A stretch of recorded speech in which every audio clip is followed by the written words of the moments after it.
Brad, I was thinking about Stan Lee this morning because I saw an article with him the other day. It was kind of a retrospective piece, and it had two photos very nearby one another in the article. One, Stan Lee in the mid-'90s, looking like the Stan Lee that we know. The mustache is in effect. The 1978 slightly tinted Wayfarer glasses are in effect.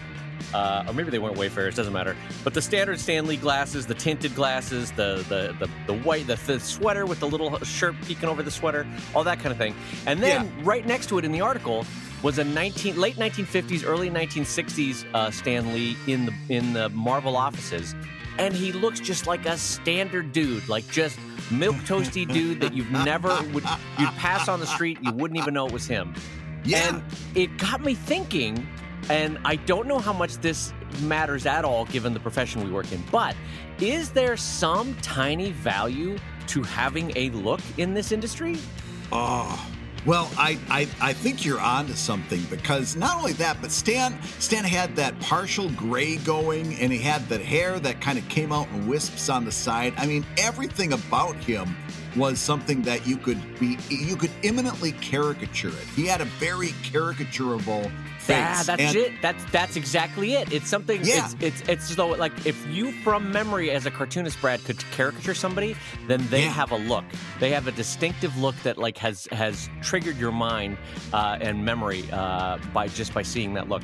And so like the question is, separate from like Comic-Cons where it would be immediately valuable, is there some value in the cartooning industry as a cartoonist, as a graphic novelist, as a comic book artist, of having a look where someone walks up to you and goes, "Oh, you look like a heroin junkie that made a deal with the devil. You must be Alan Moore."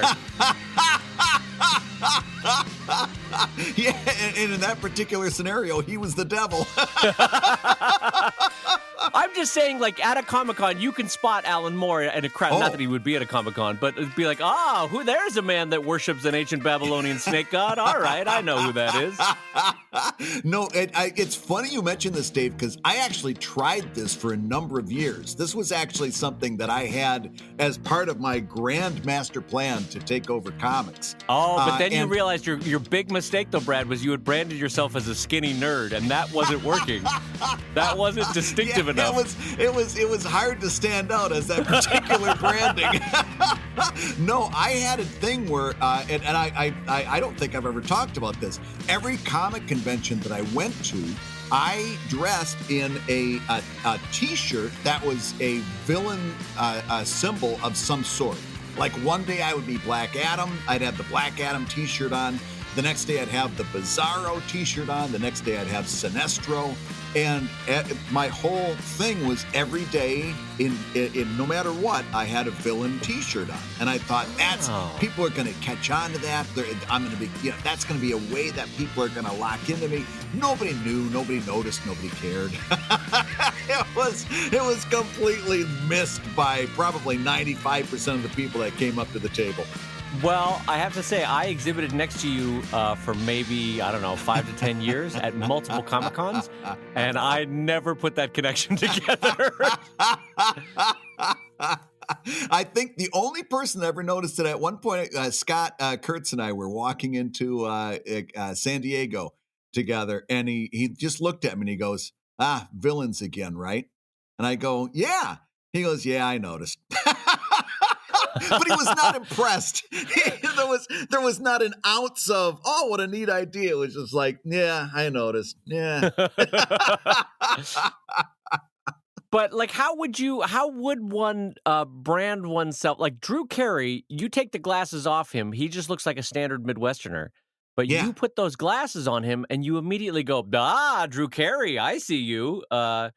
Like, what could a cartoonist do? And granted, I know we're kind of tongue-in-cheek saying that this has value, and maybe it doesn't have any value at all, but, like, what could a cartoonist do to brand themselves? Like, Seth wears the kind of 1920s seersucker suits at any live appearance that he does, but what would you do, Brad Geiger, to brand yourself now? Oh, That's a great question. That's a great well, and we got to. As you were saying that, it made me realize we have a friend that actually does this.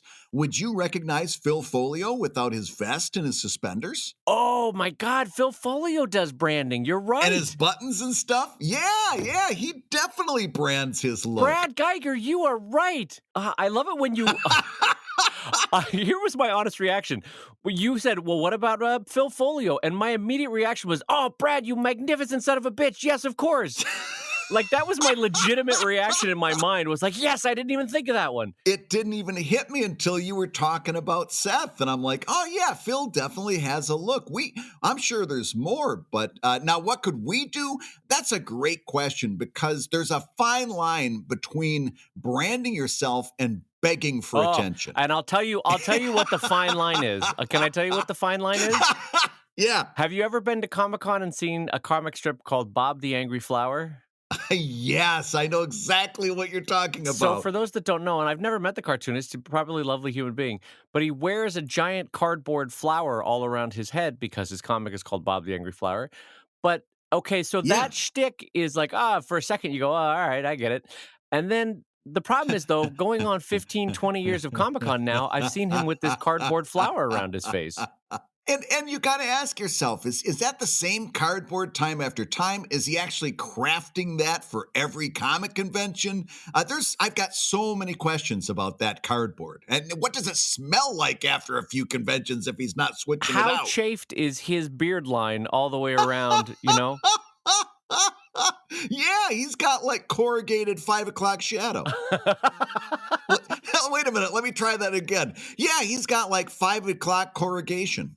Nope, wasn't better. Nope. Wasn't better. How about, hey, I love that you're like, hold on, I'm going to try that again.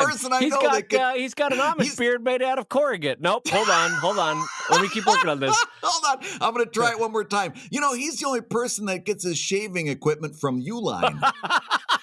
All right, that one got me. Well, fourth time is a charm. It took me 3 swings, but I got there. Oh, God. 20 minutes later, you're like, no, hold on. He's the Lion King, all right, but the Lion King of cardboard. Never mind. Jeez. All right, well, on that note, our 5th attempt at a cardboard joke. Hi, everybody, and welcome to Comic Lab, the show about making comics. And making a living from cardboard. I'm Brad Geiger, editor of webcomics.com and cartoonist of Evil Inc. And I'm his friend Dave Kellett, cartoonist of Drive and Sheldon and co-director of Stripped. And this week's hour of comics advice is made possible by your support at patreon.com/comiclab. So Dave, let's talk comics. Let's talk comics, my friend, because it is a big day today for my friend Brad Geiger. Oh. Brad, what is a special anniversary over there in Geigerland? What's today? Yeah. Today is the anniversary of the first day I uploaded a comic to the web. The first Greystonian appeared on February 14th, 2000. So I've been in webcomics now for 19 years. Wow, congratulations, my friend.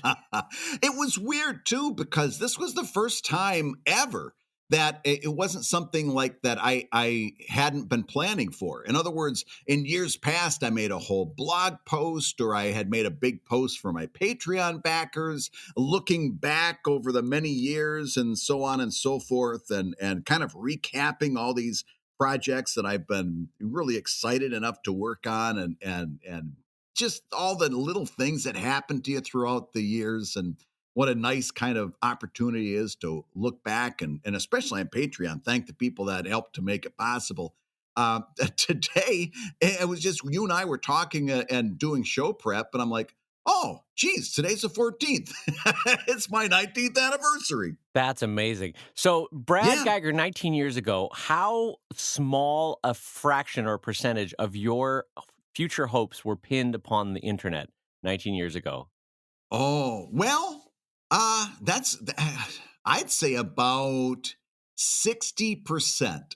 I'd say if I'm being honest with myself. No, 19 years ago in 2000? Yep. No, you did not. Yep, 60. Well, because here's the deal. My whole master plan was to put this comic on the web to show the syndicates what an awful mistake they made by rejecting me. That was mine too. And that once they saw that, they would make me a syndicated cartoonist. But I also knew even then that that was like a 50-50 shot. That can I tell you my mind frame about a year and a half before yours in late 1998, Dave Kellett in Canterbury, England, finishing off my master's degree, getting another set of rejection letters from the US, and I was like, "I'll show them. I'm going to put my comic up on this internet thing."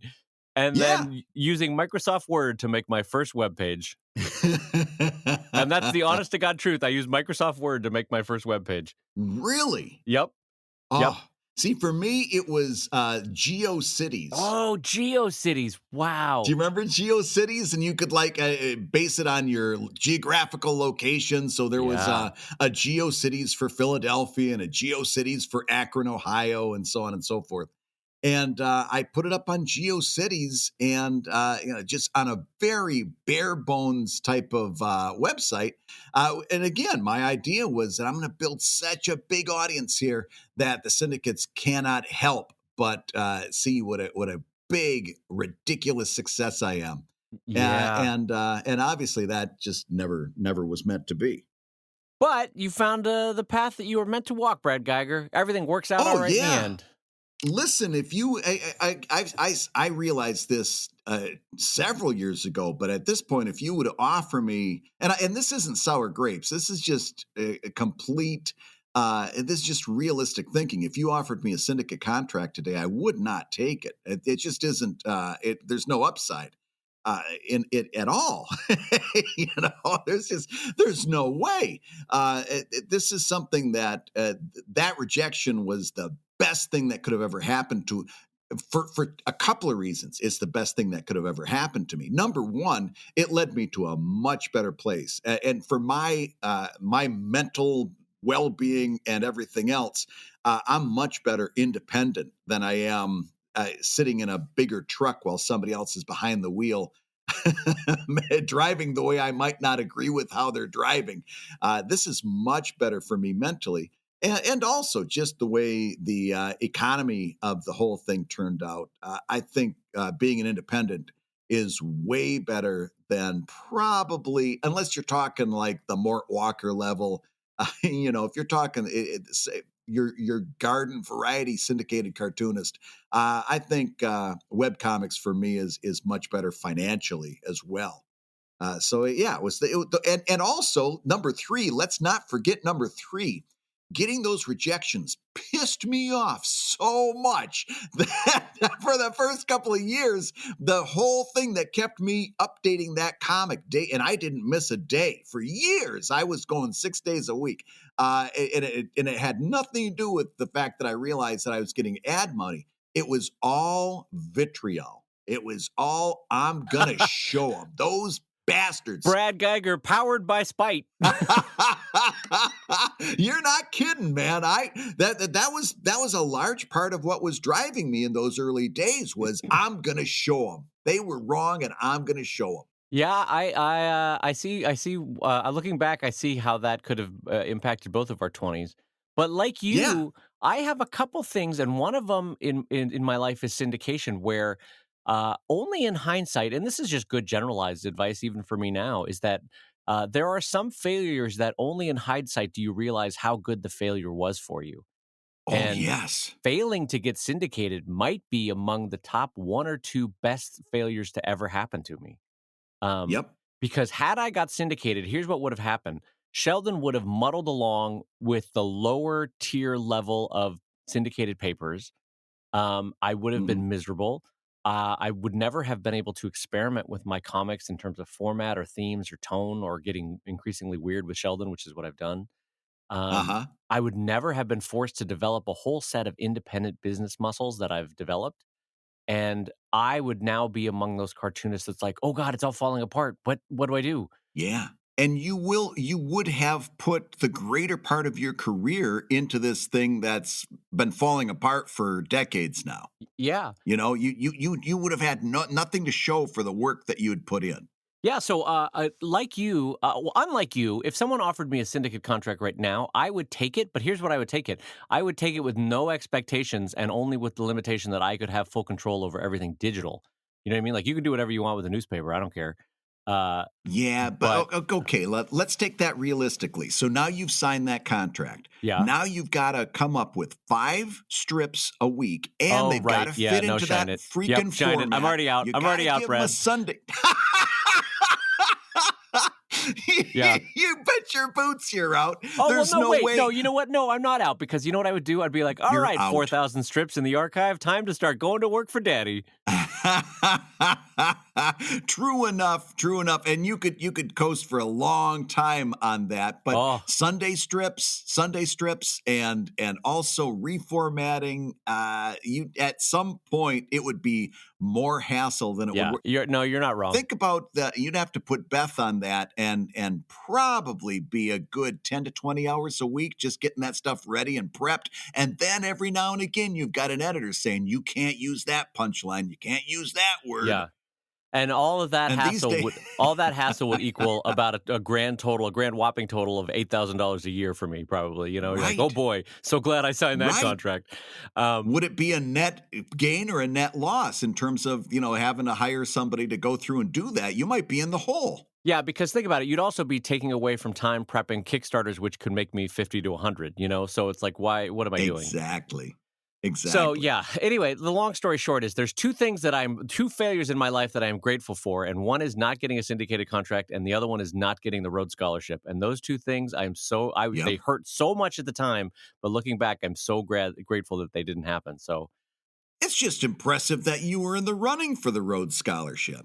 well, the 20-year-old me was smarter than old beat up me. See, I've got two as well, and again, the one was not getting syndicated. The other was at one point I was like had the job of graphics editor at a newspaper, and they wanted it was like it was all locked up. And then the next day it wasn't. The upper Oh, management decided they wanted to go a different direction. And at that point, I was all about newspaper graphics. In fact, I was doing fewer and fewer. In fact, this was late 90s. This was before I posted my first Greystone Inn. If you want to talk about vitriol, listen to this. Late 90s. And I hadn't really done a comic in a long time. Maybe an editorial cartoon here or there, maybe a little something. Hadn't been doing a comic strip, although I had been preparing like comic strip submissions and sending them off more or less as a lark. But newspaper graphics, I was becoming very well known for. And this was this was my chance to build a graphics department to do news journalism in a visual way beyond what was being done. And I'm telling you right now, David, I had a vision for what I wanted to do, and I was at the perfect place to do it. And it was one of those things that one day it was like, you're going to come in tomorrow and this is going to be your new job. And the next day it was like, we've decided against that. We're going to do a different thing and you're not going to be the one. And I was furious. I was absolutely I was spitting mad. And that was in the closing days of 1999. Yeah, that was the closing days of 99. And February 14th, 2000, I had decided, screw this. I'm not going to be in comics, or I'm not going to be in newspapers for the rest of my life. I've gone as far as I can go in this career, and it's time to start building my comics career. And that was the other part of spite that drove me doing Greystone Inn, was because I literally said to Carolyn, I'm going to have to start building a career in comics on my own, and it's going to take me a long time to do it. And I better get started now, yeah. because this newspaper gig is not going to be here forever. And I'm not gonna. It's not gonna go the way I thought it was gonna go. Right. And yeah, those were the 2 points of vitriol that led me to post that first Greystone Inn. It's amazing how like so Brad, what do I'm holding a microphone we're on the street. I'm like, Mr. Geiger, a quick question. What do you attribute your success of your career to? And you're like, bile and spite and vitriol. Yes, that's what powered me through my 20s and 30s. Bile and spite and vitriol. Yes, being angry all the time. That's my secret, Captain. I'm always angry. And he just takes off his glasses and hulks out. Yeah, I grabbed the microphone away from your hand. Sit down, this is going to take a while. First, there was somebody cut me off in traffic. That was just the beginning of that day, but I remember his license plate, and if I ever find him again, I'm going to smack him. And then... 2 days later, and that's when I first logged into GeoCities. Yeah, I'm telling you, you're not wrong. There was a lot of anger behind posting those first strips. Well, whatever it takes. And on some level, the positive spin on that is you turned a negative into your life into a positive, and that's the best way to take away that lesson. You know, it was something that was wonderful. I mean, at some point, joy supplanted the anger, but yeah, I'm much more joy now than anger. Really, I hardly even think of those resentments at all. Yeah, nor I. Really, I'm thankful that it's probably the senility setting in that we're both like, I'm happy now. Now I'm happy. Everything is okay. I'm not angry at anyone. This is just fine. Yeah, this is fine. Everything is okay. All right. So speaking of everything is okay, I wanted to talk to you about my bookkeeping. This is going to be an exciting topic. Boy, are we going to talk bookkeeping today? Well, so corporate taxes. Corporate taxes are due March 15th. You know, personal taxes are April 15th. Corporate March 14th or 15th. And so I'm trying to get a jump on it because my strategy for bookkeeping is for corporate bookkeeping is always like, I'll deal with that next month. And eventually it catches up with me. And every year my resolution is to be better at it, and I'm not. Yeah. And so in February I'm madly catching up to everything. And anyway, I'm reconciling my books for various Comic-Cons that I did last year, and I wanted to share 2 fun facts with you because I'm not sure what they mean. So overall, good news, my best business year ever. I'm super excited about that. And specifically, San Diego Comic-Con, by a factor of like $2,000 was my best Comic-Con ever. I was like, wow, this is a great show. I've been exhibiting for 19 years, and this one was by far my best show. And then I was like, oh, great. I can't wait to do Emerald City Comic Con. And I go and I reconcile the books for Emerald City Comic Con, and I was down 2,000 from any year that I've ever had before at Emerald City Comic Con. Really? So by far my worst year at Emerald City Comic Con. And I am not sure what my takeaway should be from that. I wanted to ask you what my life lesson should be from those 2 shows. Well, I've got lots of questions, but let's start with the takeaway. So the big question is, are you going to go to Emerald City Comic Con in March of this year? I've already paid for the booth, hotel, and flight, so boy, it'd be a painful thing to walk away from now. Well, I'm locked in. You're locked in. But so this, and I want you to hold me accountable to this because I have said this exact thing the last 4 years. This literally might be my last year at Emerald City Comic Con, just because. You have said the same thing. I remember saying that the last time you said it on this freaking show. This is good. I want this show to make me accountable to Emerald City Comic Con because I feel like I am making a very emotional decision about Emerald City Comic Con and not at all a logical or business-based decision. So this year, I'm going to do the numbers right after the show, and we're going to talk about them, and you're going to be like, no, David, stop doing Emerald City Comic Con. Yeah. Well, okay, now step 1, you've got to promise me you're not going to sign any papers while you're there at the show. Nothing that you're beholden to, right? You know how they always come around Sunday saying, well, we'll give you a special price if you sign up for the next show next year, blah, blah. None of that, right? I love the idea that I'm at the show, so I'm picturing me on a Sunday, sweating and kind of cowering a little bit, but I'm signing a piece of paper. I'm like, Brad's gonna be so mad at me as I'm signing this piece of paper. I haven't reconciled my books yet, and Brad's gonna be so mad at me. I will be disappointed if I find out that $2,000 lower than that's not a. Now the question is, what changed? Well, it was still profitable. It was still profitable by about, I don't know, $1,500, $2,000, but that's not a lot over a 4-day show. No. That's like a $500 profit per day, and so it's like, I don't know. I don't know if that's worth it anymore. Yeah. Well, that is different than going into the hole. Oh no, I don't go to I definitely don't go to shows that I lose money at. I haven't done that Yeah. in 10 years. Because I would love, love, love to go to TCAF.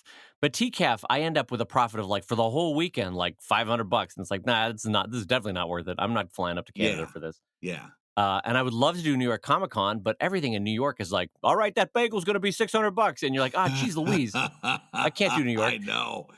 Oh my goodness. And I've done New York Comic Con on a budget, on a budget, on a budget, like taking the bus from Philadelphia to New York, sending my books on a Greyhound bus in their freight, which is a super cheap way to get things from point A to point B. Sleeping on Chris Giarusso's floor because he was nice enough to put me up for the weekend. I've done it on a budget, on a budget, on a budget, and still had a hard time making a profit. Can I tell you that nothing sounds more rock bottom humanity than, oh yeah, I sent it freight on Greyhound. Like that just sounds like, Well, you know the story behind that. Mama says we're going to get a trailer any day now to live in. Anyway, we're sending this by freight on Greyhound. I had run out of books. I think it was probably the most recent Evil Ink book, and I hadn't brought enough at New York. 1 year, right in the beginning, when it was just an amazing show. Remember those first couple of years? They had to bring the fire marshals in because it was so crowded. Right. They had such a success on their hands. And I hadn't brought enough books. And I was on the phone to my wife saying, oh my God, it's only, like Saturday. I didn't bring enough books. I sold out. And this place is crawling with people that want my stuff. It's one of those magic situations. And Carolyn says, this was before I had a studio. She says, see, that this is the one that's in the basement, right? And I go, yeah, it's sitting right there in the basement. She says, I can have it to you in a couple hours. And I go, listen, it's not worth it for you to drive all the way here. You got stuff to go on, blah, blah. She says, no, I know how I'm going to do this. I'm going to put it on Greyhound. And the Greyhound bus terminal is a few blocks away from the Javits Center. So she says, I'll give you more information in a little bit. Let me get on top of this. She goes, puts a couple boxes of more books on a Greyhound bus for like pennies. I mean, it was like $20 or $30. Yeah, because it has to ride next to a goat and 2 chickens. That's like that's the Greyhound promise. Yeah, but think of how expensive it would have been to put it like Federal Express overnight. No, I know. I don't know why I'm taking the piss out of Greyhound so much. I just think Greyhound as a concept is funny to me. Keep going. Yeah, but it literally in hours, it was there. I took a little break, walked from the Javits Center to the Port Authority. And then you've got to find your way through that old maze, and I'm not good at that. But within a couple hours, I had more books. It was amazing. That actually is a smart way to do it. And since we're on the topic of freight, I will pass along as a nice pro tip for everybody and for yourself, Brad, something that David Malky introduced me to, which is the FedEx Freight Box. Are you familiar with this? No. It's basically flat rate pallet shipping that FedEx offers. And because we ship so many heavy items like books that are by volume very dense and very heavy, the flat rate of a FedEx freight box. So I sent 12 or 1,300 pounds of books to Patico 2 weeks ago. From California to Massachusetts, it cost me $400 to send 1,200 pounds of books. Holy cats! Yep. So I was like, I'm telling everybody I know about this FedEx Freight Box. Now, here's the caveat. Oh, boy, was it a pain in the ass to get it set up with FedEx. Oh, Nelly. They could not have made that more consumer unfriendly. But the actual box being brought to my studio, us loading it up, them coming to pick it up, that could not have been easier. The price was great. So once you get past the setup process, which involves 7,000 administrative phone calls and emails, oh boy, the FedEx Freight Box is cheap and useful. So that's my pro tip for everybody this week. Holy cats, that's a great pro tip. Yeah. So anyway, getting back to the topic though. So my takeaways for San Diego Comic-Con, as was its intended purpose, the Pug book made its debut at Comic-Con, the new one. And boy, did that thing sell like hotcakes. That book alone was made like $3,500 at San Diego Comic-Con. Just that book. And so I don't doubt it. I heard Spike Trotman say something interesting on a podcast the other day that it's worth repeating, where she's like, I've seen artists that fight the success of certain titles of theirs, and she's like, don't do Hmm. that, don't fight. And Yeah. that's what I've learned with that Pug book is like, is that do I wish people were buying Drive over the Pug book? Maybe, but why fight it? If that's what they're going to buy at a Comic-Con, let them buy it, you know? Yeah. Why would you sit there and question success? You got a success on your hands. Now go with it. Right, and I view it very much as my gateway drug. Like people that are like, "Oh, Susan has a pug. I'll get her this pug book," you know. And then either they or Susan eventually become a Sheldon reader. Like a high percentage Yeah. of those book buyers become a Sheldon reader down the road. So even if it starts off with Susan has a pug, then it eventually becomes like, I love Sheldon. I got this pug book last Right. year, and now I'm getting all the books. No, you don't. That's just the thing is don't question success. You don't get to choose what you're good at. You just be happy you're good at something. Yeah, so that's my public doff of the cap to Spike, because I think that point is really good. Is like when you have something that clicks, Yeah. don't fight it. Like if it's in your mind the second best book you made, but everybody loves it, then let it ride, let it go, let people buy it. You know, don't push the other Yeah. book. Anyway, so Emerald City Comic Con did not have the Pug book last year, and so I'm a little bit Oh. curious if there's a salvific property to that Pug book at Emerald City Comic Con. But I want you to know that I'm ready to be taken to account if this show is not good this year, and you tell me with a hand on my shoulder, David, it's time to walk away. Yeah. Well, that was my next question on Emerald City. What do you think changed? Because that used to be such a solid show. Is there something that's different, or do you think it was the merchandise that you had on hand that weekend? I do think on some level it was the merchandise I had on hand that weekend, but I may be alone in this, and feel free to tell me that I'm dreaming, but it's slowly feeling like a different show to me the more Reed Exhibitions takes control of it from Jim DeMonakis, who ran the show and started the show and ran it for a decade. Yeah.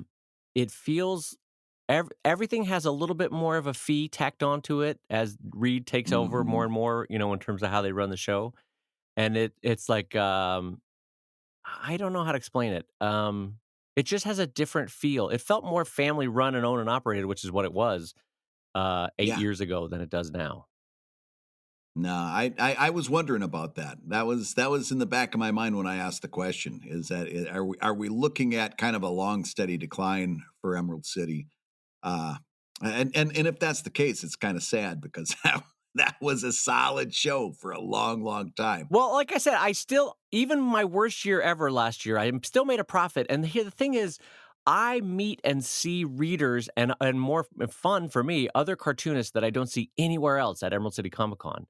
So Yeah, there's definitely, and I'm admitting this out loud, there is an emotional component to that show that I get to see Canadian cartoonist friends that I don't see anywhere else, but I see them at Emerald City Comic Con. And there's Portland and yeah. Seattle cartoonists that I don't see anywhere else, but I see them at San Diego Comic Con. So it's kind of a big reunion for that weekend, and I make a profit on it. But if it's becoming less and less profitable, I need you to stage an intervention and say, David, you got to know when to fold them and know when to walk away. And I need you to, is it Kenny Loggins? No, not Kenny Loggins. Kenny Rogers. I need you to Kenny Kenny Rogers. Rogers me.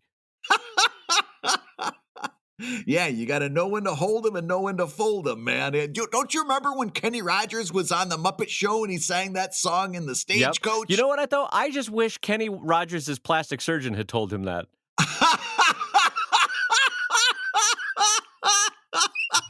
Kenny, we can do this nose job. Listen, we can do it, but you got to know when to hold him, when to hold him, know when to fold him, when to fold him, know when to walk away, know when to run.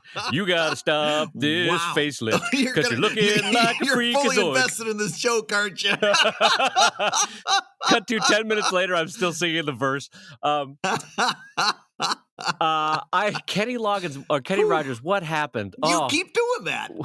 Keep No, doing that. it's yeah, that's not a good look. Who'd have thought that out of the two of them that did all those duets together, that Dolly Parton was going to age so wonderfully, and Kenny Rogers was going to look like the crypt keeper. Dolly Rogers, by the way, who probably Dolly Parton, sorry. Beth Dolly and I Rogers. were talking about Dolly Parton in the studio the other day. I'm not kidding when I say she might be one of my favorite Americans. I think she's an amazing human being. There is nothing about Dolly Parton that I don't like. And when she passes, I'm going to be legitimately sad. Dolly Parton is an amazing human being. All you need to do is next time Steel Magnolias is on Netflix or Prime or whatever streaming service you have, pop in Steel Magnolias. That woman is not only is she a fantastic singer, she could act her butt off. She was really good. Oh yeah, she's got amazing acting range. And the thing that is always ninth on people's list of what props they give her, but really should be number one, is she is savvy as F in business. That woman is an amazing entrepreneur. Yeah, she's smart.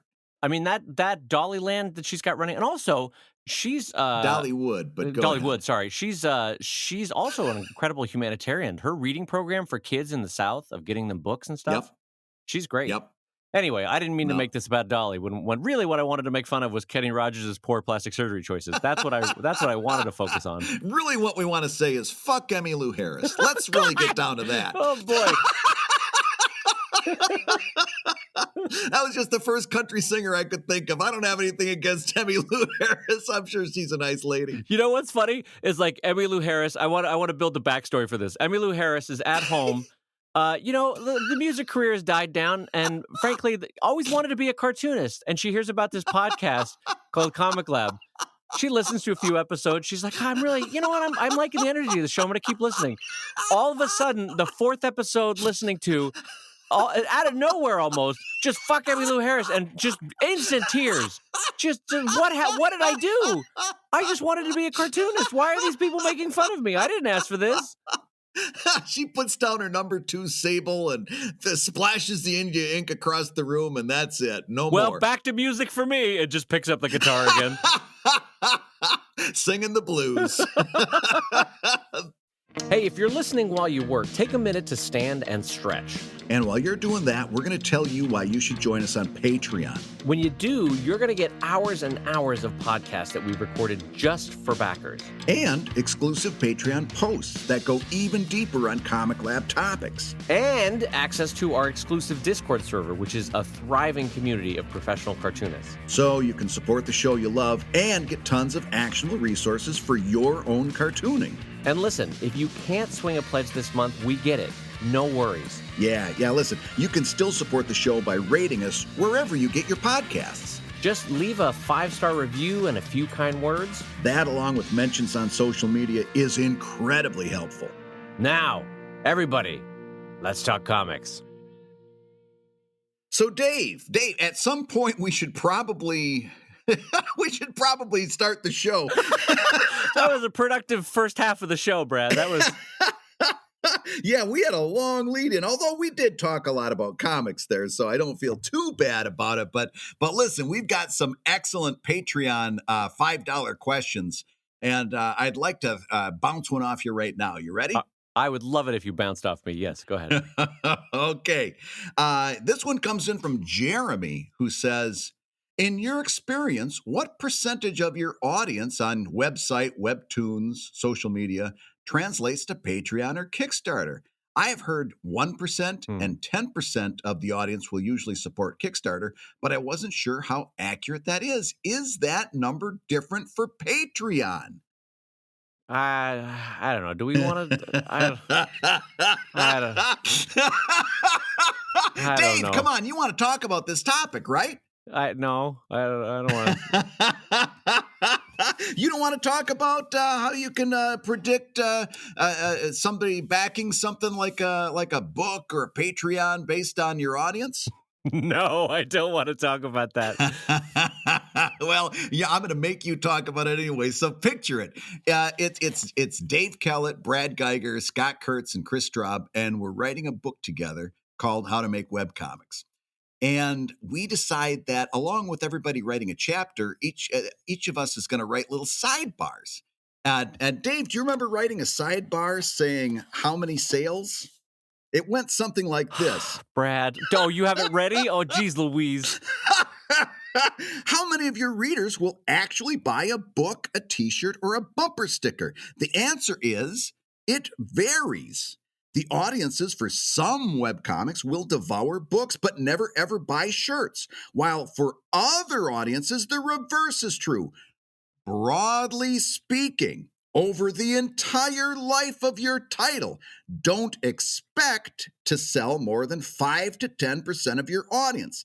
90 to 95% will never ever crack their wallets over the decades you cartoon. And for individual products, the number is even smaller. A new book or t-shirt might sell to a tiny sliver of audience, 0.5 to 5%. Keep that in mind as you begin exploring merchandise. Now, there's a lot of caveats there, a lot of over the life, a lot of broad terminology, right? I have not heard that read in probably, what was that, 8 years ago? 7 years 10 ago? years ago. God, it was 10 years ago? You keep doing this. We've talked about Oh 2018 was the 10-year anniversary. That book came out in 2008. Oh my God, time comes for us all, Brad. Oh Lord, 10 years ago. Yes. This is me looking back going, my life. I think the title for this show is going to be Father Time Comes for Them All. My point was, I have not read that or thought about that in probably, okay, we wrote it 10 years ago. I have not thought about it in probably 9 to 8 years, something like that. Yeah. But I can hear me couching that in a lot of caveats, but go ahead. What are you going to say? There's a lot of wiggle room in there. A lot of, don't expect to sell more. Well, what happened was we had one reader, and I'm not going to name him because it's like one of those Candyman things. Or a Beetlejuice. If I say his name, I'm scared he's going to pop up. Yeah, you never want to summon a troll. You never want to summon a troll. No, I'm not going to name him. Brad, I heard my name called on the podcast, and I've come to troll you. Oh, God, I have nightmares about that guy. He was really out there, and he was livid with us and started a website. And one of the main purposes, it seemed, of this website was to criticize the How to Make Webcomics book. That was his Niagara Falls. It was his go-to. And he was furious with you, Dave Kellett, because you told him that he could expect about 10% of his audience to buy t-shirts. He had been a cartoonist for 9 months on the web. And that was the other thing. It was that we discovered in doing the How to Make Webcomics book, the 9-month itch. We saw time and time again, 9 months was the magic number. After 9 months, everybody who started in webcomics expected to be famous. And we get all these emails at the 9-month mark saying, I've been doing this for 9 months and I'm not making any money and you guys are all liars. And this one in particular was livid because he was counting his audience. He had a certain number of backers. He he figured out what 10% of that was. And he expected that number of people to buy the piece of shit, crummy Cafe Press t-shirt that he put up. And that didn't happen. And he was furious with us. And specifically you. Yeah. Oh, God. Because you were the one that wrote that sidebar, man. Man, I am once bitten, twice shy on this topic because I hate having to think of that dude anytime I talk about the percentages you might sell to, because I immediately get the sense of David, you once said that you could sell between 0.5 and 5% of your audience, and I have not sold any of these Cafe Press t-shirts to my 5 readers, and I'm very upset about this. And that's literally what it was. He was expecting 5 sales, and those sales did not materialize, man. And it couldn't have been the fact that his comic wasn't high quality. That was never a subject that came up. It couldn't have been the fact that he wasn't connecting with an audience. He was just, he was expecting that 10% to come through for him, and it never happened. So let's dissect the numbers that 10 years ago I put out, because there actually is some interesting talking points there and maybe some course corrections. But in general, here's what I thought I heard me saying 10 years ago in that passage you read, which is that over the course of the life of your title, don't expect to sell to more than 5 to 10% of the audience. And that's not on any individual book, I think was what I was saying. That's correct. You were saying over the life of your career in comics. Yeah. And so that number is a little high probably, but I would stick to the general thrust of that, which is that if you produce 10 books over 20 years, then only 5-10% of your audience is going to buy one of those things over those 20 years. You know what I mean? Yeah. But the number I think that's more helpful is, let's say you put out a product, right? And if I remember what you just read, I had said, don't expect to sell more than 0.5 to 5% at best to that Well, for that product. I don't want to correct you, but what you said was don't expect to sell more than 5 to 10% of your audience. Right, but wasn't there another number that was 0.5 to 5%? And now that was for a specific shirt. You said, That's what I like, for mean. one piece of merchandise, that might sell to a tiny sliver of your audience, 0.5 to 5%. So, okay, so that's the one I want to focus on, because I think actually Yeah. there's some truth to that, that a specific item, on average, not any individual thing, but like if you do 20 different SKUs, then on average they will sell between 0.5 and 5%. I think that's probably, I think the 5% might be a little high, but the 0.5 to maybe 3% range is not unheard of for a single hmm item to a readership. What do you think? Was I shooting too high there? Here's what I think.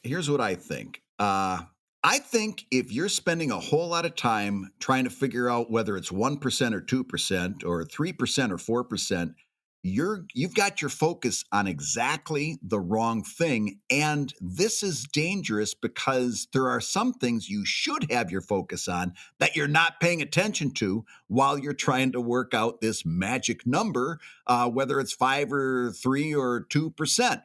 What you should be doing is keeping a close tab on what is connecting with your readers, Yeah. what type of content is connecting, what type of merchandise, what type of Patreon tiers. This is a great course correction. Yeah, because Yeah, what you're saying is that the overall thrust of this question is wrong, because really it's not like, is it going to get 4.2% or 4.3%? The thrust should be like, right. is it connecting? Why is it connecting? What can I do to make it more connecting? What product could I build off of this sentiment, or book or T-shirt or mug that captures that connection and will sell to 100, 500, 1,000, 2,000 people, that kind of thing. I get what you're saying, that Yes. that there's a better Yes. way to approach this than trying to find the 400,000 digit of pi, and therefore you've cracked the secret of the universe. Um, Yeah. Yeah. And not only that, but think about it. And we've talked about this for years. There are some people who have, let's say, 100,000 readers, but those readers aren't necessarily very engaged. Well, they might have a small percentage of 100,000 readers is going to generate a pretty good lifeblood for your business. Now, there's also some web cartoonists who have 10,000 readers, or let's make it even more than that. Let's say they only have 1,000 readers, but those readers are super engaged. They're really passionate about this thing that this creator does. That's also going to generate a really good income for the webcomic business. So, for one, the first person I mentioned, it might be 1%. For the other person I mentioned, it might be 10%. So the actual percentage doesn't matter, other than like just to give you a sense of fulfillment or something. Oh, gee, I'm getting 5%, and most people only get 3 or whatever it takes to make you happy. Uh, but you should the numbers that number, that percentage doesn't matter. What really matters is, are you able to connect with an audience at all? And if so, can you maximize on that? Are you smart enough to turn some of that into exclusive content that is really going to generate Patreon backing? All of those things. That's really where you got to be paying attention. Trying to figure out whether it's 3 or 4%, you've got your eye off the ball, and that's really dangerous. Right. Well, and here's a different way to address that same question. So I have done now, I think it's 15, maybe 16 Sheldon books, and Yeah. overall I've done 19 books. And so I want to tell you from my experience that if you try to apply some magical percentage to projects, things get really weird really quick, and they're illogical why some things click and some things don't. So of those 19 books, I've done like a Sheldon book 6 that sold like hotcakes. And then I did a Sheldon book 7, and I've joked about this before because the title is Still Got It. And because based on the success of book 6, I was like, I'm ordering a ton of this, still got it. And guess what, Brad? I still got it because they're all sitting on my bookshelf.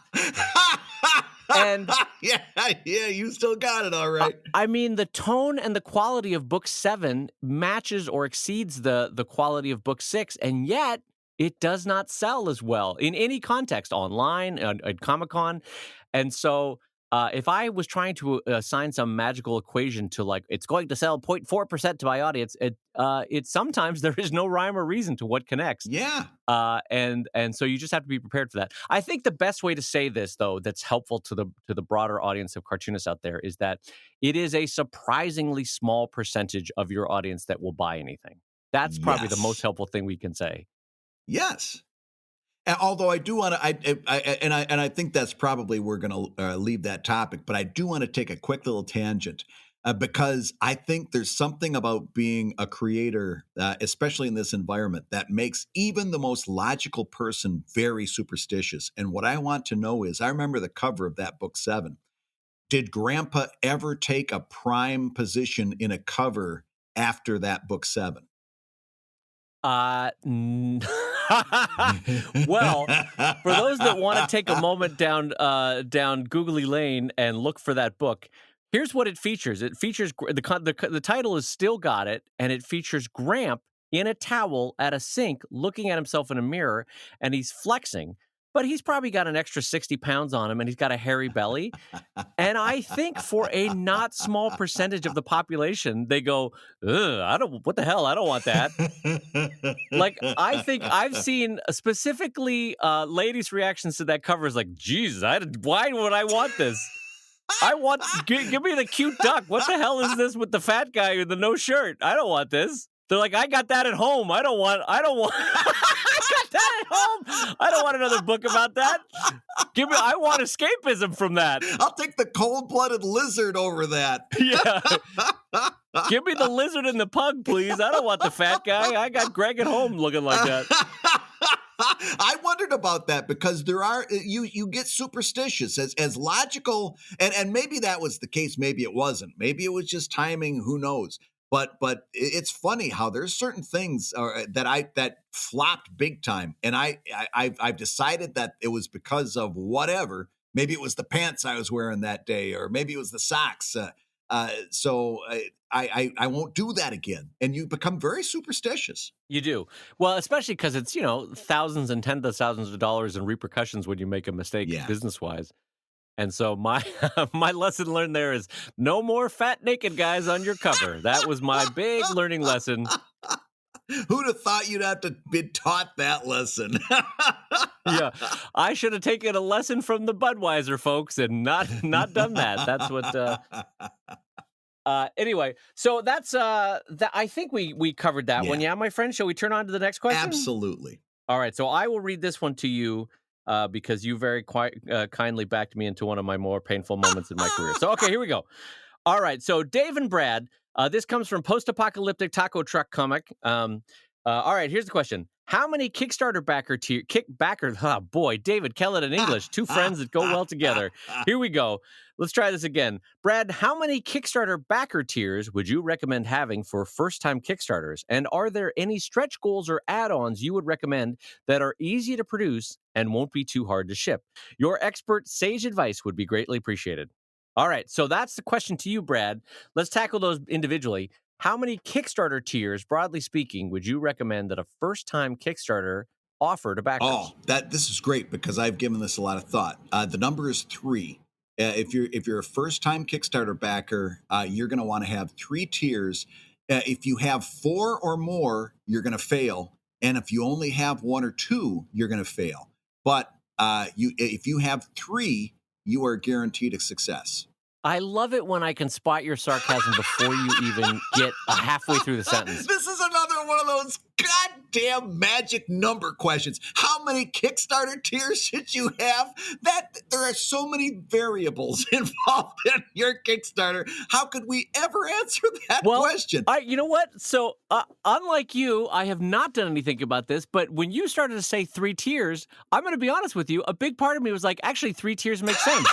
You have You have a standard tier that's like a standard price, a light version, Uh-huh. and then a premium version. And that's not a bad way to do it in general, I'm saying, in terms of pricing. No, but listen, there's so many variables. If you actually took that advice, you might be limiting yourself to a great degree, because depending on what you're able to produce and what you're willing to produce and what your audience has responded to. In other words, okay, let's say you took that 3-tier advice. Does that include artist editions? Well, so like what I'm saying is mentally consumers have been primed for the small, medium, large price points. Yeah. And having worked at Mattel, we used to have the what would be called impulse purchase price points, the standard price points, and the aspirational price points, which was like, it's a kid's birthday, it's Christmas, it's something special happened in that kid's life. And so Mattel used to price for that kind of thinking. And so I know you were being a jerk about it, but 3 price points is actually not the worst way to start for a new Kickstarter backer. I'm gonna And try to dissuade you of that. Because what all Mattel right, was doing, they had a limit of the type of merchandise they could create. In other words, they right, didn't and more have an importantly, they had a limit on the infinite. shelf space that Target or Toys R Us would give them. So Exactly. yeah, So comparing the two might not be the best way. I'm going to give you another way of looking at that and see if you don't like this a little bit better. Instead of trying to find a magic number of tiers, think of your Kickstarter as a ladder. And what you're going to do is you're going to continually add things onto that ladder and based on price jumps that are commensurate with what you're adding. In other words, you can't add original art and only go up $5. You've got to have that jump be commensurate. But think of your Kickstarter tiers as a ladder. And you're going to start them at the bottom of the ladder, and they're going to go up that ladder. And every time that price jump's going to go, your intended response is, oh, that's even better, and it's not that much more. Or, oh, that's even better. right, okay. I wouldn't mind spending a little extra to get that. And your whole goal is to get them as far up the ladder as you can. And at some point, it's going to top out. And they're going to say, oh, another $100 for original art, I'm out. And I'll stay at the $80 level or whatever that is. I'm gonna stop you there because I want to co-sign that strongly. I think that's a great way to look at it, where it's a consistent. And I want to add to that. That's why I'm stopping you here. Okay. Because I've seen people make this mistake. Let's use letters as the comparative here. Let's say each product that you're offering is a letter. So tier number 1 is A and it's $5. Yeah. Tier 2 is A and B and it's $10. Tier 3 is A, B, C and it's $15. You get where I'm going with this. So building off Brad's idea, the one thing that I would strongly recommend that you do not do is you don't want to step away from consistency, because you want it to be apples to apples as people are working up that price chain.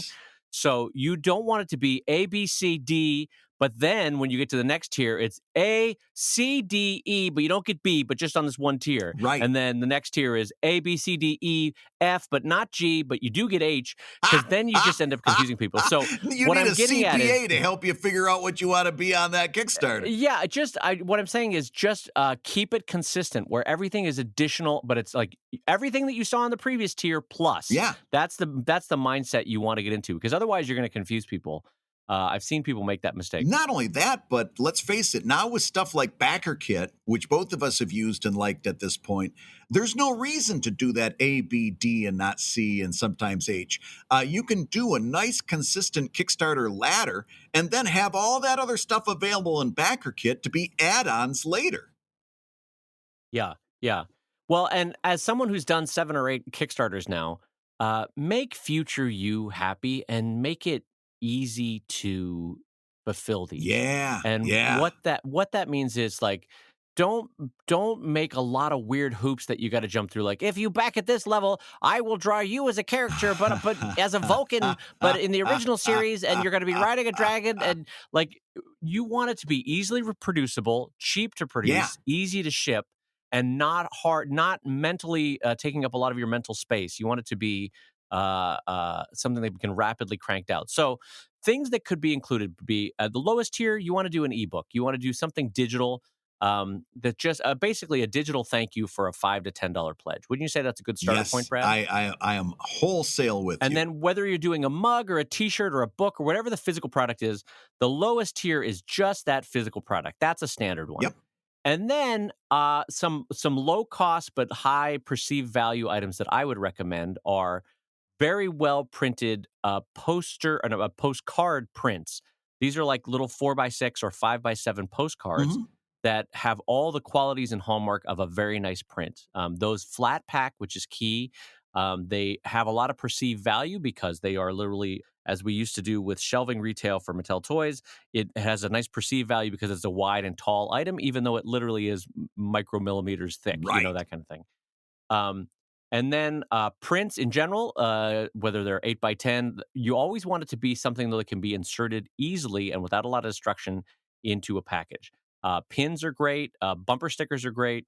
What else? What else am I missing, Brad? That's easily added on for low cost, easy to ship, and that adds value. Well, both of those things are good, but what I'm going to also take a little side trot over here and say, don't neglect digital stuff as you're going up, because again, those aren't going to cost you anything to ship. And I've seen Yep. a really big response, like way bigger than I thought. I had some Kickstarter tiers that was basically everything from the previous tier and then a whole bunch of digital stuff. And those got a really big response. So don't Yeah. discount ebooks and e-comics. People enjoy those a lot more than you think they do, and they don't cost anything to ship. Yeah. Can I take a side trot from your side trot? Take a side trot. By the way, I love the phrase side trot because it sounds a little bit like the burrito you ordered went bad and you're not. All Oh right. boy, that lasagna just hit me. I'm gonna have to take a side trot. Oh boy, I should not have had that couscous. Boy, I've got a side trot action thing going on here. All right. So anyway, what I want to say is, you know what would have been funnier than couscous? Goulash. Goulash is always funnier as a phrase. Goulash is a funny word, funnier than lasagna. That's a funny word. Yes. Why did I do couscous? Couscous is a weird one to try to, because it's got that repeated vowel. Couscous is only funny when you say an amuse bouche of couscous. That's the only way to say that funny. Anyway, God, now I lost my train of thought. Digital offerings. So I 100% co-sign what Brad said. That digital offerings add a lot of perceived value and people jump on it. But unlike what Brad just said, that people really love that. Here's what I will add to that. People think they love it, but then when it comes time to claim them, because I've watched the downloads, not everybody claims their digital goods. Who And cares? it's weird. It's like, you've paid for it. Why aren't you downloading this? Dave, I think Dave, who cares? What? Who cares? They paid you money. They've No, already I'm given not- you their money. If they don't download it, that's Brad. fine. As long as they give you their money. You're missing the point. I am not looking a gift horse in the mouth. I'm just saying, like, it's fascinating to me that Oh, people are like, okay. yeah, I'd happily pay $20 extra for PDFs of every Sheldon book. And then like, okay, great, here's the links. And I don't know, 30 to 60% download it and the other 70 to 40 don't. And you're like, why did you back this? No, Well, I that's weird. co-sign that strongly. And I've seen, and by the way, Dave, I've seen the same thing where they love getting it, and then and you know what I think it is?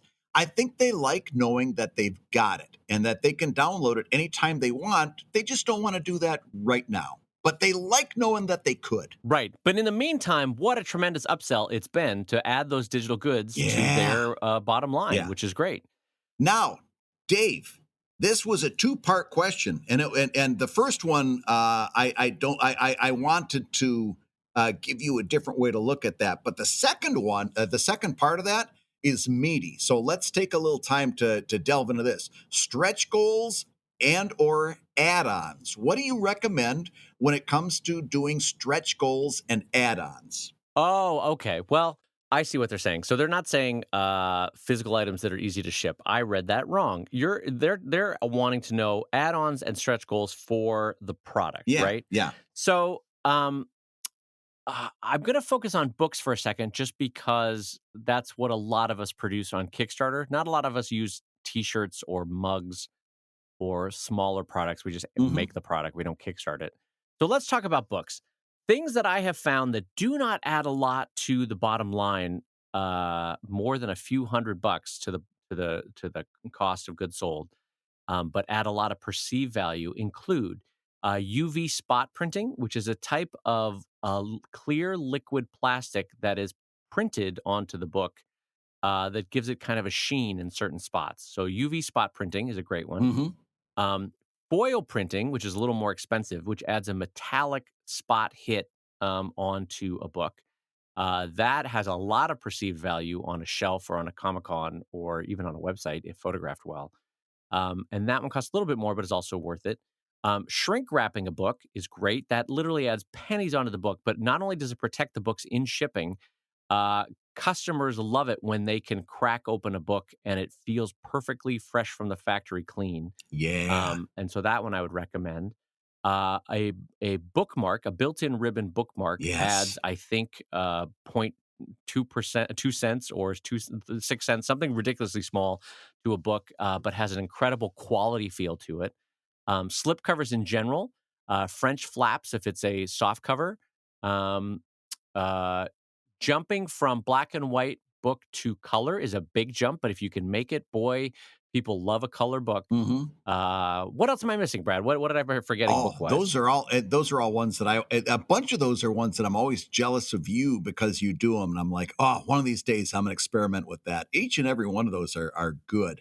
What I would suggest in terms of talking about stretch goals, though, are what you see sometimes people are like, oh, if you do this, I'll print a second book and everybody, and I've actually kind of experimented with this and came out okay, but it's dangerous. Oh boy, I feel like that's a mistake though. Yeah, where you say, "Oh, I'm going to do a second book, and I'm going to throw that in, and blah blah blah."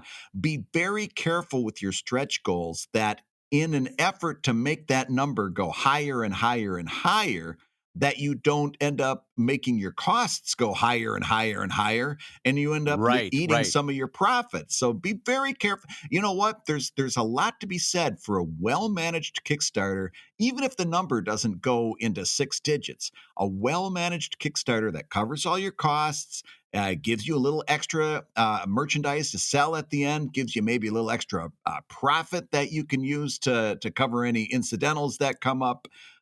There's a lot to be said for that, and that can happen without making that number go sky high. What I see time and time again is people that get Kickstarter fever, and they're like, "And I'll give you this, and I'll give you that, and I'll get," because they like seeing that number go higher and higher and higher, and it's like you're gonna have to come through with all this stuff at some time, buddy.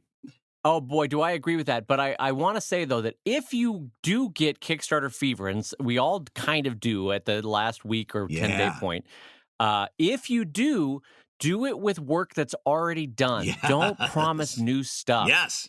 So what I mean by that is if we can break the $40,000 point, then everyone will get the second Evil Ink PDF ebook for free. Right. Everybody. Doesn't matter what tier you're at. So tell a friend and get them on the Kickstarter, right? Yeah. Or everybody that if we can break $50,000, then everyone's going to get the Evil Ink screensaver set featuring 20 different screensavers that I produced 4 years ago and haven't opened up that zip file since, but you're all going to get it. You know? Yeah. Something like that. Don't say like, I'm going to hand draw everybody their own mural in their bedroom. If we can get to $50,000, here's a bunch of more work that I'm giving myself. Oh boy, am I going to regret this 3 weeks from now? Don't do that, you know? Yeah, because Kickstarter fever is always followed by Kickstarter hangover, where you wake up the next morning and you go, oh my God, did I promise all of that? I want you to approach your Kickstarter planning like the plastic surgeon should have done with Kenny Rogers. I want you to say like, look, the nose job is okay, but let's not do the eyelid lift. It's going to make everybody freak out and you're going to look like an alien. Let's not do that. Let's not do the cheek implants. That's weird. That's adding a lot of stuff that nobody needs. Don't do that. I remember I shared an elevator with Kenny Rogers once, and I told him, I said, you know what? I think you went way too high with the eyebrows, and I got to tell you, he looks surprised.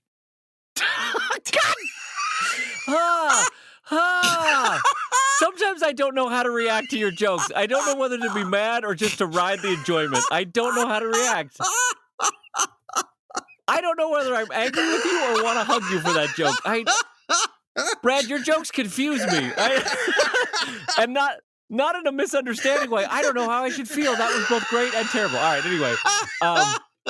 I'm going to be honest. He looked surprised. That was a great delivery, though. You're very good about the... anyway, all right. So now that we've...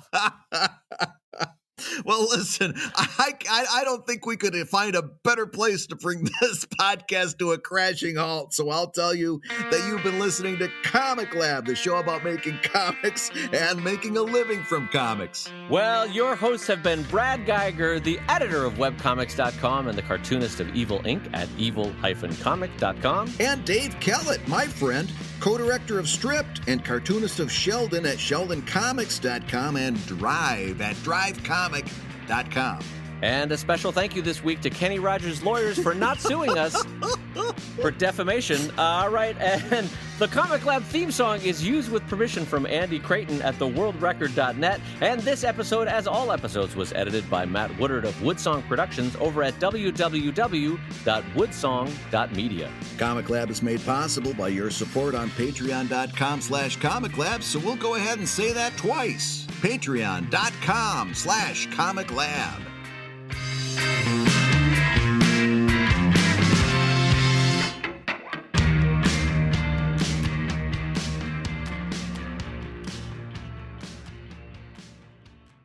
You got to know when to walk out of the doctor's office.